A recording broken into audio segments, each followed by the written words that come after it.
இன்றைக்கி நம்ம என்ன பார்க்க போகிறோம்னா ஒரு சூப்பரான ஸ்பெஷலான ஒரு கார சட்னி. ஸ்பெஷல் கார சட்னினே வச்சுக்கோங்க. என்னதுக்கு இது ஸ்பெஷல்னு பார்த்தீங்கன்னா, நார்மலாக நம்ம காஞ்ச மிளகாய் போட்டு தக்காளி வெங்காயம் போட்டு அரைக்கிற கார சட்னி எல்லாருமே பண்ணுவோம். இதில் வந்து இஞ்சி பூண்டு, ஒரு 10 பல் பூண்டு, ஒரு அங்குலம் இஞ்சி எடுத்துக்கோங்க, ஒரு பெரிய வெங்காயம், ஒரு 2 தக்காளி, கருவேப்பிலை, புதினா இருந்தால் புதினா கூட சும்மா இந்த மாதிரி கருவேப்பிலை மாதிரி எடுத்துக்கலாம். என்கிட்ட புதினா இல்லை, நான் அதனால் எடுக்கல. நெக்ஸ்ட் வந்து பச்சை மிளகாய், காஞ்ச மிளகாய் இதெல்லாம் வச்சு அரைக்க போகிறோம். இது வந்து சாப்பிட்றதுக்கு இந்த குறைன்னு நீங்கள் கொஞ்சம் அரைச்சிங்கன்னு வச்சுக்கோங்களேன், அந்த பரப்பரன்னு அரைப்பான்னு சொல்லுவாங்க இல்லையா, ஒன்றும் அதிகமாக அரைக்கிறது. அந்த மாதிரி அரைச்சிட்டு கொஞ்சம் தண்ணியாக பஜ்ஜிலாம் சாப்பிட போகிறோன்னா நல்லா தண்ணியாக மிக்ஸ் பண்ணி வச்சுட்டு பஜ்ஜி தொட்டு சாப்பிட்டிங்கன்னா அவ்வளோ டேஸ்ட்டாக இருக்கும்.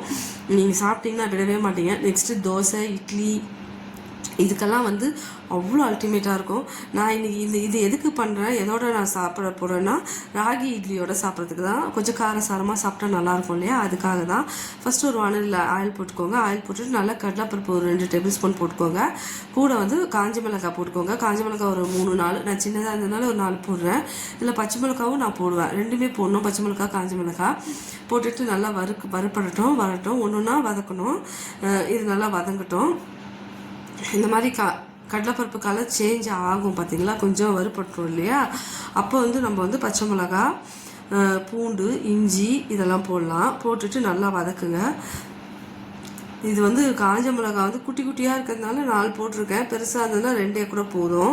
இது கொஞ்சம் அந்தளவுக்கு காரம் இல்லை இந்த மிளகாவில், அதனால் நீங்கள் காரமாக இருந்ததுன்னா உங்கள் காரம் எவ்வளோ வேணும்னு பார்த்து போட்டுக்கோங்க. 2 பச்சை மிளகா தான் போட்டிருக்கேன் பாருங்கள், 2 பச்சை மிளகா. அடுத்தது இஞ்சி, பூண்டு, கருவேப்பிலை, வெங்காயம், தக்காளி எல்லாத்தையும் போட்டு நல்லா வதக்குங்க. நல்லா வதங்கணும், ஒன்று விடாமல் ஒன்று ஒன்றா ஆட் பண்ணி நல்லா வதக்குங்க.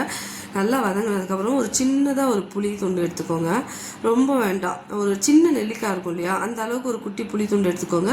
அதையே போட்டு கூட நல்லா வதக்கி விட்டுருங்க. வதக்கிட்டு நல்லா ஆற விடுங்க. இங்கே பாருங்கள், நல்லா வதங்கணும். ஏன்னா அந்த பூண்டு இஞ்சி எல்லாம் நல்லா வதங்கினா தான் அது கொஞ்சம் மனமாக இருக்கும் சாப்பிட்றதுக்கு. அதுக்காக தான் இதில் புதினா நான் போட சொன்னால, புதினா போட்டிங்கனாலும் ஒரு மாதிரி நல்ல ஃப்ளேவராக இருக்கும் சாப்பிட்றதுக்கு.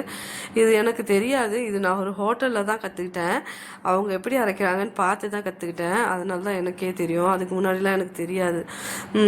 எனக்கு தெரிஞ்சதுலாம் தக்காளி, பூண்டு, காஞ்ச மிளகாய் இப்படிலாம் வச்சு தான் அரைப்பேன். இந்த மாதிரி இஞ்சி பூண்டு இது மாதிரிலாம் வச்சு புதினா, கருவேப்பிலை இந்த மாதிரி எல்லாத்தையும் போட்டு அரைக்கிறது வந்து எங்கள் வீட்டுக்கிட்ட ஒரு பஜ்ஜி கடை வச்சுருந்தாங்க.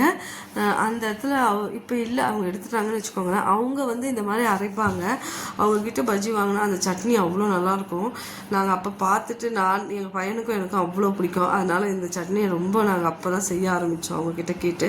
அப்போத்துலேருந்து நான் பண்ணிகிட்ருக்க ஒரு விஷயந்தான். இப்போ அது நல்லா வதங்கிச்சு, ஆறட்டும்னு சொல்லி வச்சு கொஞ்சம் நல்லா ஃபேன் காற்றுல ஆற விட்டுட்டு எடுத்து நல்லா மிக்ஸி ஜாரில் போட்டு நல்லா குறைன்னு ஃபஸ்ட்டு நல்லா ஒரு ஓட்டிட்டு, தேங்காயெல்லாம் போட வேண்டாம், ஒரு ஓட்டிட்டு ஆஃப் பண்ணி திருப்பி பாருங்கள், பார்த்துட்டு திருப்பி நல்லா ஓட்டுங்க. ஒரு குறைன்னு உப்பு போட்டுக்கோங்க.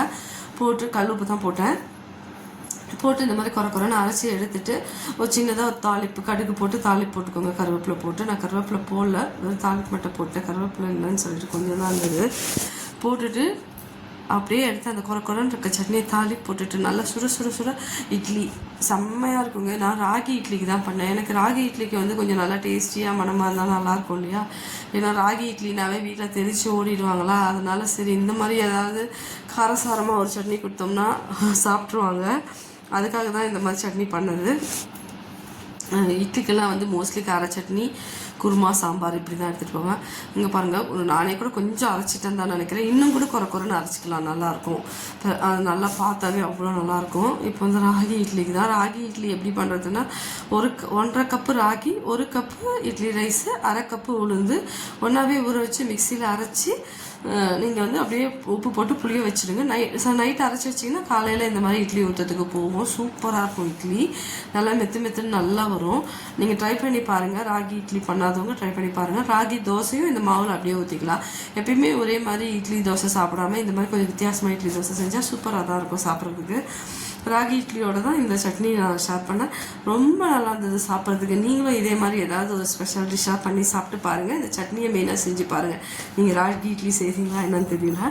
ஹெல்த்தியாக சாப்பிட்ணுன்னு நினைக்கிறவங்க ராகி இட்லியே செய்யலாம், ஒன்றும் பிரச்சனை இல்லை, செமையாக தான் இருக்கும். ராகி இட்லி எப்படி வந்திருக்குன்னு மட்டும் பாருங்கள். அப்படி புட்டாவே நல்லா பொலன்னு இருக்கும். ஆனால் சூடாக சாப்பிடணும். சூடாக சாப்பிட்டிங்கன்னா ரொம்ப நல்லாயிருக்கும். கொஞ்சம் ஆறிச்சுன்னா எல்லா இட்லியுமே கொஞ்சம் ஆறிச்சுன்னா ஒரு மாதிரி ஆகிடும் இல்லையா, அதனால சொல்கிறேன். சட்னி பாருங்கள் எப்படி இருக்குது, சாப்பிட்றதுக்கு அவ்வளோ நல்லதுங்க. சேனல் பிடிச்சிருந்தா லைக் பண்ணுங்கள், ஷேர் பண்ணுங்கள், சப்ஸ்கிரைப் பண்ணுங்கள், மெயினாக கமெண்ட் பண்ணுங்கள், லைக் பண்ணுங்கள்.